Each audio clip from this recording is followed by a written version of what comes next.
comes up and they remember my aunt, my cousin, in her last days, or I know it's hard for our family that went to go visit her in the hospital, and just be at the house and just to feel all that love that she had to give us. And what I remember about my aunt slash cousin slash loved one is the sense of togetherness that we had every year. When we have something, we know that Aunt Sheila will be there. Even though the party started at 3, she'll be there at 10. And when she came, the party would come alive, like my cousin said. This is very hard for everyone in here, family, friends. She took her job very seriously. I'm not talking about her job at work. She took her job as a matriarch in our family very seriously. Yes, when you would mess up. She was the one to pick you up when you scraped your knee. She was the one that was there with the young ones that we have running around here. And she was a friend as well as a great aunt and a great cousin. And I'm very, my heart goes out to all of my family today and for the rest of my life. Because without Aunt Sheila here, it's a very hard thing. We have to be there for one another. Amen. Yeah.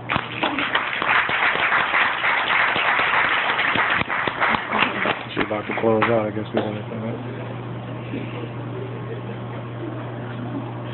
My name is Erica, and I want to thank my cousins for having the courage to come up here and say some things, because if they hadn't, I wouldn't have. And I really wanted to. So thank you to all my cousins. As a niece, it's easy to be selfish.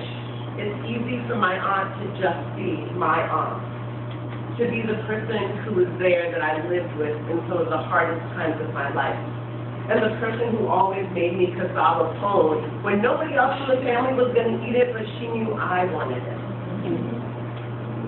And I'm so grateful for all of you in this room, hearing what you had to say about my aunt, and making her, for me, the full human being that she was, giving me the gift of the rest of her life that she had when she wasn't being my aunt, and before I even existed.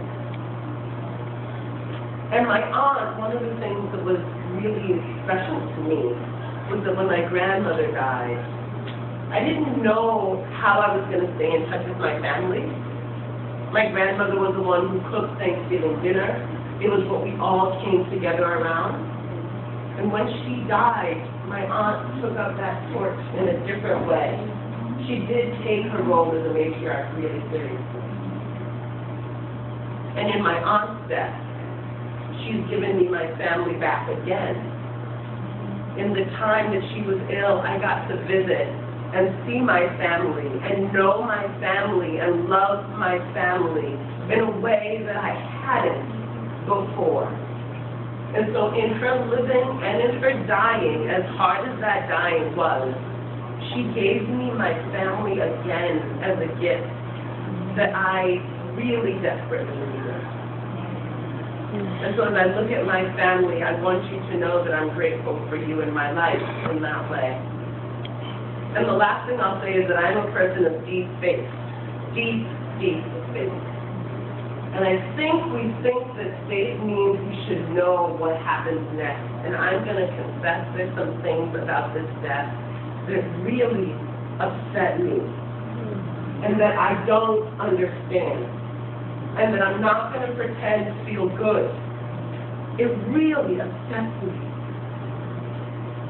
And I will also say that in my deep faith, this is the beginning of the week when my Lord goes into the darkest night.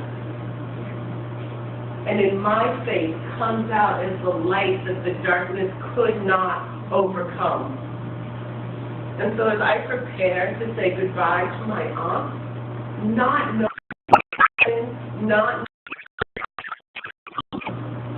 I also prepare for the resurrection of that light. not only in my God, but also in her. And I don't know how, and I don't know when, and I don't know why. But my faith says, even if I don't know, I still believe.